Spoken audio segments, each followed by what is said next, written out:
Dragi gledaoci, dobrodošli u još jednu epizodu emisije Diplomata. Naša današnja sagovornica je njena ekscelencija Mišel Kameron, ambasadorka Kanade u Republici Srbiji.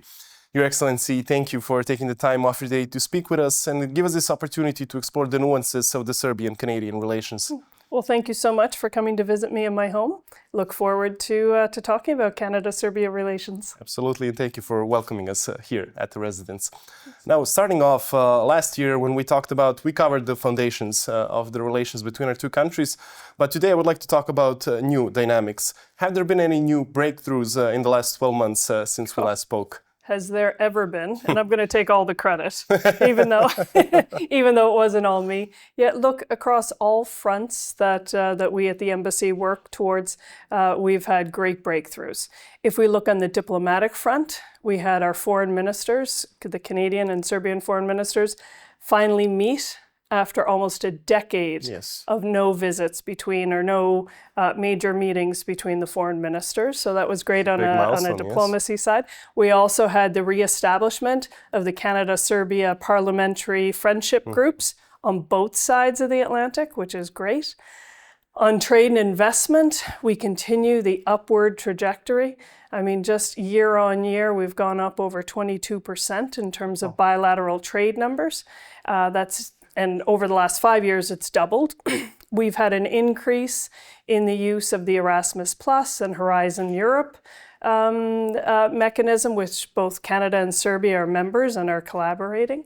And then on people-to-people ties, I mean, we have had a banner year when it comes to an exchange of cultural performances. Yes. Belgrade Dance Festival, well, I better stop naming all the festivals. Because we would... well, we'd be here all day. Yes.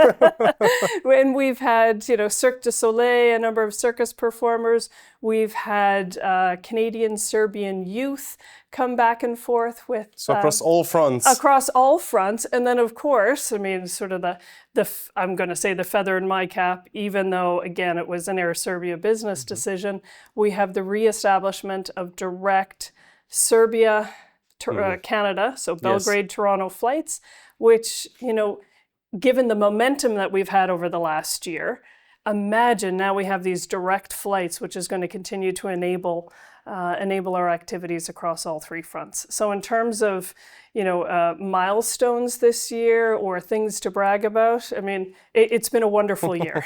And that's very good to hear. And to maybe even pick apart those milestones one by one, you mentioned this was the first visit of the Minister of Foreign Affairs of Serbia to Canada in the last decade. Mm-hmm. So it's a very big achievement. Absolutely. Could you tell us what does this mean for the new chapter of the Canadian-Serbian relations? Look, for me, this was a turning point. Nowhere in the last decade have the two foreign ministers sat down and had substantive discussions on topics that we agree on, topics we don't agree on, and at the end, both committed to deepening the relationship. For me, we have turned a corner. We've realized, I think both countries have realized that there are things that we can do together, whether it be on the economic front, the diplomatic front, the multilateral front, the cultural front.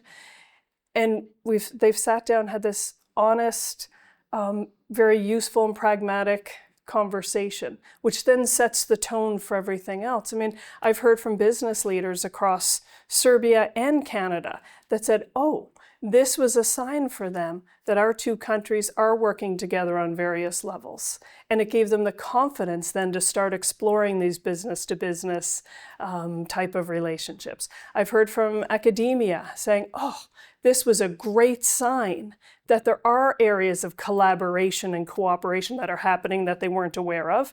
And now they feel emboldened to reach out to their counterparts. So look, for me, it was such a great sign and really shows, that we've committed, both countries have committed to deepening the partnership.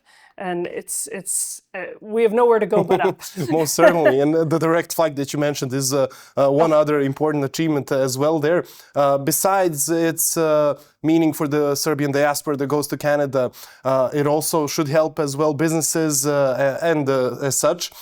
Could you tell us how will this actually help developing our relations? And do you maybe have some measurements after introducing the flight? Have we seen some increases of Serbian tourists coming there? Now, to be fair, the flight has only been introduced for about the last 6 weeks. So it's very young still. Yes. But I have to tell you, I've delayed my holidays because of the increase in reach outs from various companies. But look, this was the first time in memory, or in modern day Canada-Serbia relations, that we've had such a large business delegation from Serbia going to Canada. Yes. And I mean, look, even without direct flights, planes go. But there is a mental barrier for some reason, or a barrier is removed when people see direct flights. It kind of gives them, I don't know, a confidence or a reminder that we do have those direct connections. And so to have dozens and dozens of Serbian business folks going to Canada across a variety of sectors. I mean, I was really surprised just walking up and down the plane, meeting with everyone. I was on the first flight. How you were on there. I couldn't miss it. But the energy was electric, and meeting with these different folks on the plane and hearing what their businesses are, what they're hoping to achieve. And then to see when they got there, the business-to-business meetings, the different groupings who went to visit, whether it be, our world-class aerospace partners or companies, whether it be to some of our technology accelerators, to see folks going, it was just, woof. So look, when it comes to what we're doing now, of course, we're enabling, following up, calling, yes. trying to ensure that those connections still happen. But what I loved when I walked around the business-to-business meetings that were had during the forum, the Canada-Serbia Business Forum we had on the Tuesday, was I happy or was I sad? I don't know. It kind of worked me out of a job when you look and see, do they even need me? At this point, everything is covered. Well, there was just such a meeting of cultures. Like, sometimes business to business, you meet a different culture and it takes you a bit more time to find your way. But when you walk through this business to business, that part of the forum, there was laughter, there was deep tete-a-tetes or deep conversations, face to face. There were people scribbling notes, like they just jumped right into it. Cool. So, from our perspective, there's going to be times where we just have to stand back and stand out of their way. And I mean, business always finds a way. But then other times it's actively encouraging them to keep up those conversations. Yes. But yeah, so it was quite exciting. Absolutely. So thanks to Air Serbia. Thank you for, of course, and thank you for mentioning the forum. We will get onto it a bit later in the questions. But before that, I wanted to ask you a more broader question. And it's about how does a lot of view Belgrade's role in the Western Balkans, and where do our diplomatic paths diverge and where do they align? Look, we see Serbia as a fundamental whether you say player or country or force within the Western Balkans. Absolutely. And look, we do diverge in a lot of ways, most notably on our opinions on Russia and Kosovo. But what I've really appreciated in sitting in on the meeting between Minister Đurić and Minister Anand on the Canadian side was they had respectful, normal conversations between states on the differences. I mean, look, Canada and Serbia have very different histories. Yes. As I said recently at our Canada Day reception, Canada wasn't born out of a conflict. We were just kind of, why don't we join? I mean, together, yes. I'm sure it was a bit more formal than that. And so we don't have the same history that Serbia had. We traditionally have had different alliances and different allies and different populations who have come to our countries. And so, it makes sense that we would differ. What I really appreciated in this world at this moment in time, when there's so much to divide us, that our two foreign ministers who represent Canada and Serbia were able to share their difference their different perspectives, their different histories, so that both understood better. Despite all the misalignments, yes. Absolutely. It was just, I don't know, it was so heartwarming, which it shouldn't be. I mean, in diplomacy, of course, we're very serious. But still. But it was. But where we do converge, and we converge in a lot of areas. And it's not just because we share 100,000 folks with a shared Canadian-Serbian heritage. We align on a lot of the economic issues.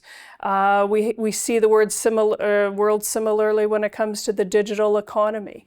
We both agree that our citizens need good jobs, a way to keep our children educated and employed where they are. And so we have a lot of shared fundamental family values, right, that then feed into foreign policy that help us escalate from there. And we have this big common ground, I mean. We really do. And I think, it's so easy to think about what divides us, especially when you turn on the news and you're seeing bombing here and divisiveness here. But when you come back to that fundamental piece, and maybe I shouldn't share this, but I will.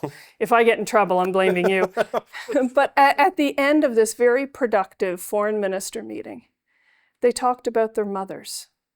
And I thought, wow, how it was something so relatable and so personal, yet such a shared common value. Absolutely. And so such an intimate relationship. It really was. And when you think about that and you focus on the people, it's easy then to find common ground. And I think between Serbia and Canada, we're finding more and more. We both want growing economies. We both want our citizens to succeed. We both want families to have what they need to succeed. And so there's lots of common ground in the world to find out. And that's why this relationship is a success story above all. Yes. You mentioned the business forum in your previous answers. We had Serbian companies, Serbian IT companies there. Yes. They had their talks with Bombardier, just to name a few. Oh, wow, you're informed. Yes. What concrete steps will actually be taken by the embassy to maybe accelerate these tech contracts and agreements? Well, and thanks for mentioning Bombardier, and I'm going to have to do a little plug because that's, I'm the ambassador of Canada. Look, Bombardier is a leading manufacturer of business jets. They are home to the fastest purpose-built business jet, the Global 8000. And so this is, a darling of Canadian aerospace companies. So we're very proud. So there was quite a few Serbian companies that went there. They also went to see our technology accelerator Venture Labs, which is in Markham, Ontario. And look, they explored all kinds of things. Obviously, I can't give away business confidence. But looking at resilient supply chains was a theme that I kept hearing, right? And in this day and age, and particularly after COVID and then the changes in the geopolitics in the world, we all are looking for reliable, resilient supply chains. And so as I was saying earlier, in some cases, the embassy's job, myself and the Trade Commissioner, our job is really just to back up and say, "Ooh, okay, good. We approve." Yes, let us know what you need." Yes. Other times it's answering questions. It's, the Canadian companies might come to us behind the scenes and say, "Hey, we're looking at these 3 Serbian companies. What can you tell us? Are they stable? Are they a positive influence in the community?" I mean, one of the core values of most Canadian companies, or especially the ones who work internationally, is that the Canadian government expects them to be good citizens abroad, right? As a corporate entity. We expect them to work with communities. We expect them to benefit the communities they're in. We expect that they will employ locally, and so we want them to be basically the face of Canada, a little, don't want to say a mini embassy, but very similar. Still, yes, they're representing, yes. Exactly. Now they might not want to take that on, but but to be fair, a Canadian is a Canadian, right? They want the best for wherever they are. And so other times we're answering questions from Canadian companies to make sure it's not a reputational risk, right? To say, no, this is a good Canadian company. They worked well. We hear from their employees, or we hear from the community that they're a positive force. Other times we'll hear from Serbian companies like, look, we had a reach out from this Canadian company. What's the intel on them? And then we can hook them up with the publicly available information in Canada so that they have a good confidence measure in that.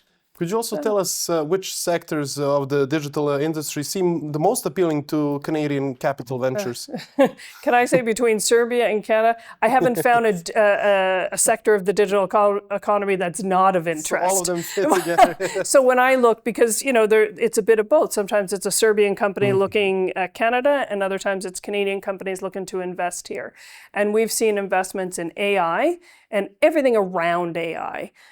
Software engineering, hardware, the enabling infrastructure. So we're very complementary. Absolutely. And the thing is, Serbia is world-renowned for its engineering and technology education, along with other education, right? You're known as an educated workforce. And I don't mean just universities. It can be in trades and other areas. Fields, yes.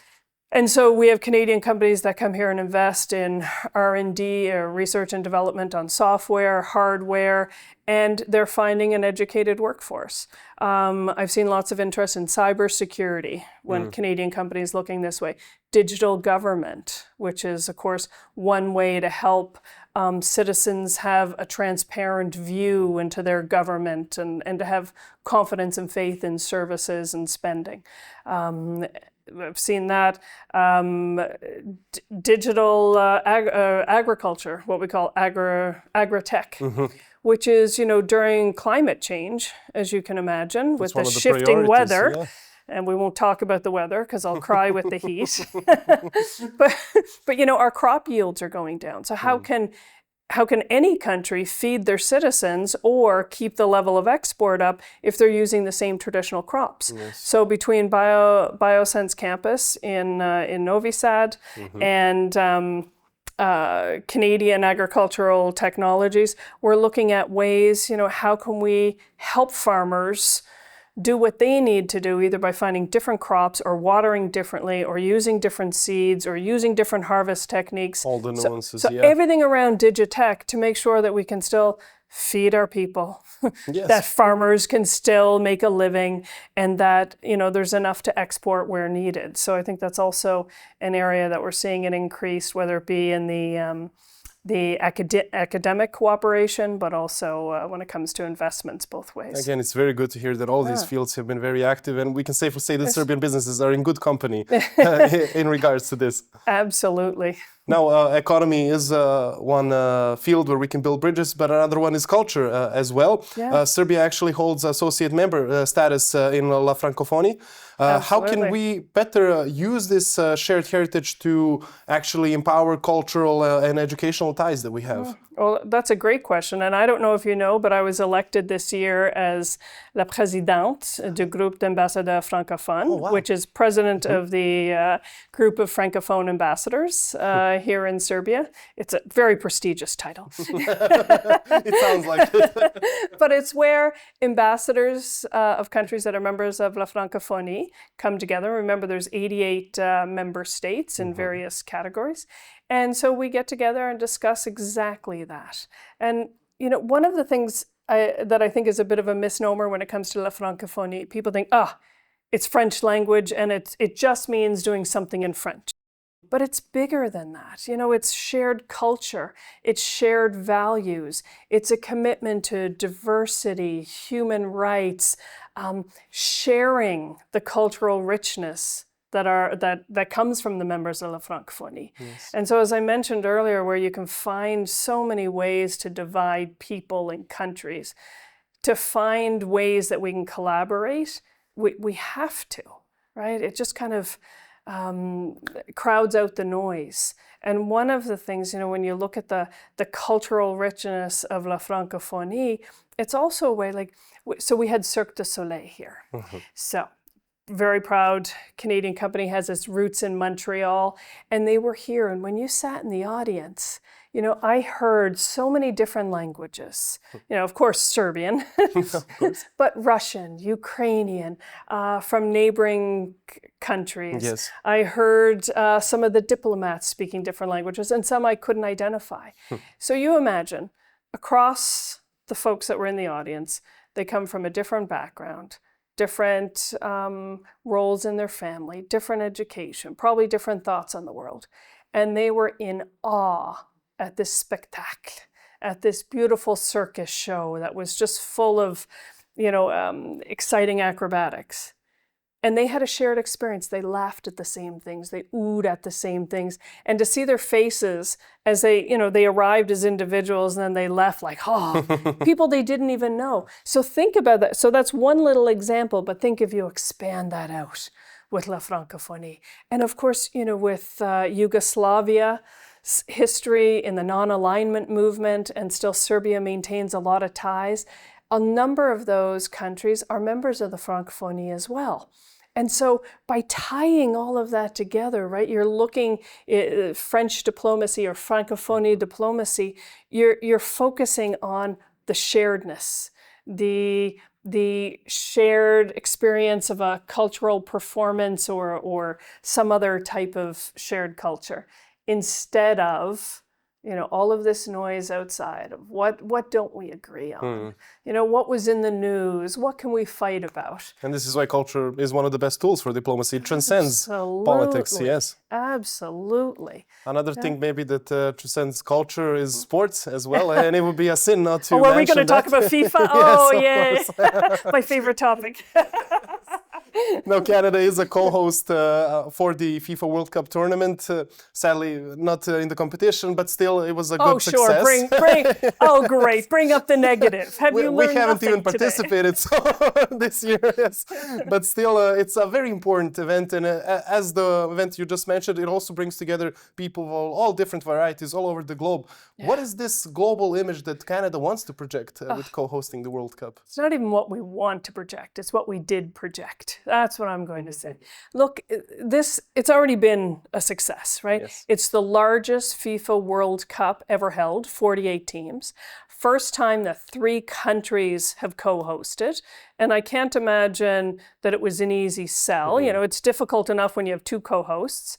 Imagine Certainly. 3. 3, yes. And it's been so successful that now Portugal, Spain, and Morocco, there's also going to be 3 co-hosts the next time. One, yes. So I like to think it was because of Canada's great The influence. model, yes. Clearly. And so, it was a success from the beginning. But if we look at, let's say, what we projected onto the world, I think the world saw a welcoming country. I mean, I think a lot of people have this sense that Canada is open and welcoming, but we were on full display. I mean, the first match, Canada versus Bosnia. And please, I don't know who I was rooting for. It's difficult, either way. We understand. But all of the news footage was about the shared experience. You would see a full street of Canadian sport, full red. And then you would see Bosnian blue on another street. And they would come together and dance and high five and just cheer each other on. And then, when it was a tie, you could watch the fans still hugging each other, blue and red together. I mean, it was just amazing. The social media that came out of FIFA, whether it be any of the 3 countries, but I think particularly Canada, was just about this joy and this welcoming spirit. Cape Verde, for instance, landed in Toronto. And I was like, Cape Verde. I think a lot of people in Canada were probably Googling, where is that country? Yet they had a roaring ovation in the airport. Just a spontaneous welcome. And so to watch that throughout was excellent. But I think what people will also see is world-class cities. Now, the focus was on Toronto and Vancouver, but we have cities from coast to coast to coast, from St. John's to Halifax, all the way out to Winnipeg, Regina, Saskatoon. I mean, we have wonderful cities across the country. They would have seen a tech-forward type of event where our technology prowess was on full display. I think they would have seen sportsmanship, innovation. But again, back to the people and the welcoming. Canada believes that diversity is our strength. We have over 250 nations or 250 cultural backgrounds represented in Canada amongst our citizens. And, we think that's a strength, not something to be feared. And so to see that on full display was just, was heartwarming. We can safely say that it was a huge success in displaying not only Canada, but as you mentioned, the other countries that maybe weren't even that known globally, but were thanks to this big event. Absolutely. For the last question, when we talked last year, you were optimistic about the trajectory. And I was proved right. You were proved right. Yeah, maybe we should start with that. You were right. Did you want to rewind? Your prediction was absolutely correct, and it's certainly very good to see come to fruition. If we get to talk 12 months later from now, maybe what would be the next milestone or achievement that you would hope to achieve, if there is any left? Well, look, I think there's still lots of progress that we can make. I like to think that the biggest progress that we're going to make is on the economic front, because I think that affects everybody, from individuals up to countries like states and governments. So let's focus on the economic, and I'm going to predict by this time next year we will have doubled our bilateral trade. That's a big forecast. Well, that is, and if we do talk next year, I might have to, do a cybersecurity event and take this video down, but at least it will give me something to shoot for. And look, if the momentum from the business forum, the first direct flight is any indication, we'll definitely achieve that target. Your Excellency, thank you for taking the time out of your day to speak with us, and we wish you luck in achieving these tasks in the future. Thank you so much, and thanks for coming again. Of course, thank you as well. A našim dragim gledaocima, hvala vam što ste ostali sa nama do kraja. Gledali ste razgovor sa njenom ekscelencijom Mišel Kameron, ambasadorkom Kanade u Republici Srbiji. Ostanite uz nas jer dalje idu diplomatski događaji. Svečanom ceremonijom u Američkom centru u Ložionici obeležena je 250. godišnjica nezavisnosti Sjedinjenih Američkih Država. Događaju su prisustvovali Aleksandar Vučić, predsjednik Republike Srbije, ministri u vladi, Maja Gojković, predsjednica pokrajinske vlade Vojvodine, predstavnici Vojske Srbije, diplomatskog kora i verskih zajednica, kao i gosti iz sveta biznisa i medija. Ova godina je istorijska, ne samo za Sjedinjene Države, već i za američko-srpsko odnose.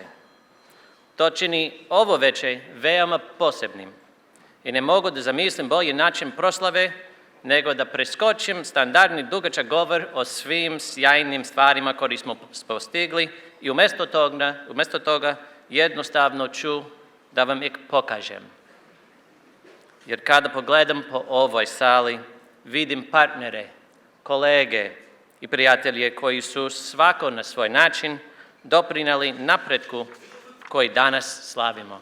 Proslava u Ložionici je deo šireg programa Freedom 250, kojim američka ambasada u Srbiji tokom cele godine nizom kulturnih, obrazovnih i sportskih aktivnosti obeležava 250 godina od usvajanja deklaracije o nezavisnosti.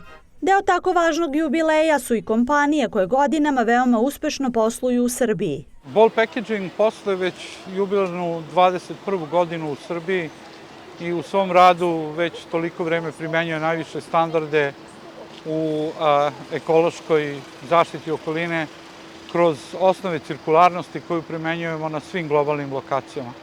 Srbija je specifična po tome što smo osim proizvodnje limenki i izvoza u 15 zemalja osvojili i svojim znanjem i kvalitetom srpskih kadrova i priliku da osnujemo Ball Sharing Service centar u kojem oko 350 zaposlenih primenjuje znanje i servisira skoro sve globalne bolove lokacije u svetu. Kod nas ljudi govore većinu svetskih jezika u kojima Ball posluje i smatram da je to, pored same proizvodnje limenki, i najveći doprinos kvalitetnom zapošljavanju mladih ljudi u Srbiji. Limenka je posebna i po tome što u današnjoj eri želje za cirkularnošću limenka ostvaruje najviše standarde od svih drugih ambalaža. Želimo da svim našim kolegama, firmama i investitorima iz Amerike poželimo još puno uspeha, kako u Srbiji, tako i u širem regionu. MČM je pokazatelj rasta i razvoja ekonomije, što se najviše vidi i u našoj zemlji. Georgian State Winery kao srpsko-američka firma veoma dobro razume i ispunjava poslovne i ugostiteljske zahteve američkih korporativnih klijenata, tako da je nama velika čast i zadovoljstvo da budemo vaše mesto okupljanja, mesto za sastanke i mesto za obeležavanje velikih jubileja. U okviru obeležavanja jubileja za izuzetan rad odlikovan je Marko Drizić, major Vojske Srbije, a priznanja su dodeljena i Mihajlu Jovanoviću, direktoru Kancelarije za IT i e-upravu, kao i Ani Ilić, direktorki ložionice. Pod sloganom Budućnost bez prepreka, od čega zavise odluke mladih, u Beogradu je obeležen Svetski dan stanovništva u organizaciji Ministarstva za brigu o porodici i demografiju Republike Srbije i Populacionog fonda Ujedinjenih nacija u Srbiji. Demografija i briga o stanovništvu mnogo su više od politike. To je pitanje našeg razvoja, solidarnosti i vere u budućnost, izjavila je ministarka Jelena Žarić-Kovačević. Ljudski kapital nije samo novi termin u javnom diskursu, već sveobuhvatni pristup razvoju društva. Kroz njega se prepoznaje da su najveća vrednost Srbije njeni ljudi, odnosno njihovo znanje, njihove veštine, obrazovanje, zdravlje, kreativnost, preduzetnički duh i sposobnost da stvaraju i menjaju svet oko sebe. Kada govorimo o mladima, govorimo o budućnosti koja se gradi sada. O generaciji koja danas studira, danas radi, stvara porodice, pokreće poslove i preuzima odgovornost za društvo u kome živimo. Zato je naša obaveza da im obezbedimo uslove da svoje talente razvijaju ovde, u svojoj zemlji. Prema rečima Matilde Mord, stalne koordinatorke Ujedinjenih nacija, tokom prošle godine Srbija je preduzela važne korake kako bi demografska pitanja postavila više na listi nacionalnih prioriteta. Osnivanje Saveta za porodicu i demografiju, kao i rad na izradi strategije demografskog razvoja predstavljaju važne prekretnice. Zajednički radimo na tome da podržimo politike koje se zasnivaju na dokazima i odgovaraju stvarnim potrebama ljudi, što je ujedno jedan od ključnih elemenata našeg novog okvira saradnje za period do 2030. godine. Snažniji sistemi obrazovanja, zdravstvene zaštite i socijalne zaštite od suštinskog su značaja kako bi Srbija uspešno odgovorila na demografske promene koje se dešavaju ne samo u Srbiji i regionu, već i na globalnom nivou. Mladi moraju biti deo ovog dijaloga. Oni nisu samo oni na koje današnje odluke utiču. Oni treba da učestvuju u njihovom oblikovanju. Zato su Ujedinjene nacije nedavno osnovale savetodavnu grupu mladih u Srbiji. Nakon uvodnih obraćanja usledila je panel diskusija na kojoj je posebna pažnja posvećena fenomenu poznatom kao jaz u fertilitetu, odnosno razlici između broja dece koji ljudi žele da imaju i broja dece koji na kraju zaista imaju. Preliminarni rezultati istraživanja pokazuju da mnogi ispitanici iz najstarije starosne grupe obuhvaćene istraživanjem 35 do 39 godina još uvek nisu ostvarili željeni broj dece. Učesnici panela zaključili su da rezultati potvrđuju da želja za roditeljstvom i osnivanjem porodice i dalje ostaje snažna, ali da na odluke o rađanju dece utiče širok spektar ekonomskih, društvenih, institucionalnih i ličnih faktora. Prijem povodom Dana nezavisnosti Belorusije svečano je organizovan u Beogradu u prisustvu predstavnika iz sveta politike, diplomatije i vojske Srbije, kao i drugih brojnih prijatelja ambasade. U svom govoru, osvrćući se na položaj Belorusije i njen odnos sa Srbijom, ambasador Sergej Malinovski je istakao da će se saradnja dve prijateljske zemlje nastaviti intenzivno i u narednom periodu. Politički dijalog između naših zemalja karakteriše atmosfera prijateljstva, međusobnog razumevanja i odsustvo bilo kakvih ozbiljnih problematičnih pitanja. Posebno važni su kontakti i dijalog na najvišem nivou. Upravo podrška šefova naših država obezbeđuje sprovođenje zajedničkih mera za unapređenje saradnje. Naša zemlja dosljedno podržava Srbiju po pitanju očuvanja njenog suvereniteta i teritorijalnog integriteta. Čuvamo naše zajedničko istorijsko pamćenje, duboke duhovne veze i prijateljstvo istinski bratskih naroda. Predstojeće učešće Belorusije na izložbi Expo 2027. dodatno će doprineti intenziviranju našeg političkog dijaloga, međuresornih kontakata, razvoju novih praktičnih projekata i jačanju međuljudskih veza. U budućnosti nastavlja se dinamičan razvoj belorusko-srpskih međuresornih i međuparlamentarnih odnosa, kao i unapređenje mehanizma za ekonomsko-trgovinsku, naučno-tehničku i humanitarnu saradnju, kao i saradnju u medicini, sportu i drugim oblastima. Značajan potencijal imaju belorusko-srpske međuregionalne veze, dodao je ambasador Malinovski. Konferencija Strategic Streams 2026 između sukoba i poretka posvećena najnovijem periodu dubokih promena i uloge malih i srednjih sila u savremenom međunarodnom okruženju održana je u Beogradu u organizaciji Ambasade Koreje i Foruma za strateške studije. Iako geografski udaljene, naše dve zemlje prirodni su partneri kao srednje sile koje cene stratešku autonomiju, međunarodnu saradnju i otvorenost ekonomije, izjavio je ambasador Koreje u Srbiji. Verujem da i Srbija veoma dobro razume koliko je važno snalaziti se u složenom međunarodnom okruženju kroz aktivnu diplomatiju i konstruktivno angažovanje. U tom pogledu Koreja i Srbija imaju mnogo toga zajedničkog. Kao zemlja koja se izdigla iz razaranja rata i postala jedna od vodećih svetskih ekonomija i demokratija, Koreja čvrsto veruje da međunarodna saradnja, slobodna trgovina i poštovanje međunarodnog prava ostaju ključni temelji mira i prosperiteta. Koreja nastoji da doprinese ostvarivanju tih ciljeva kroz aktivno delovanje u okviru Ujedinjenih nacija, MIKTA i drugih međunarodnih foruma.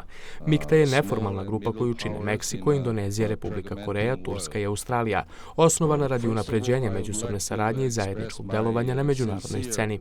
Forum za strateške studije 2019. godine pokrenuo godišnji ciklus konferencija Strategic Streams sa ciljem da se razmotre najznačajniji strateški događaji koji oblikuju međunarodne odnose, Evropu, Zapadni Balkan i svet u celini. Događaj je i ove godine okupio diplomate, stručnjake za međunarodne odnose iz Srbije i Koreje, istraživače, predstavnike akademske zajednice, medija i poslovnog sektora.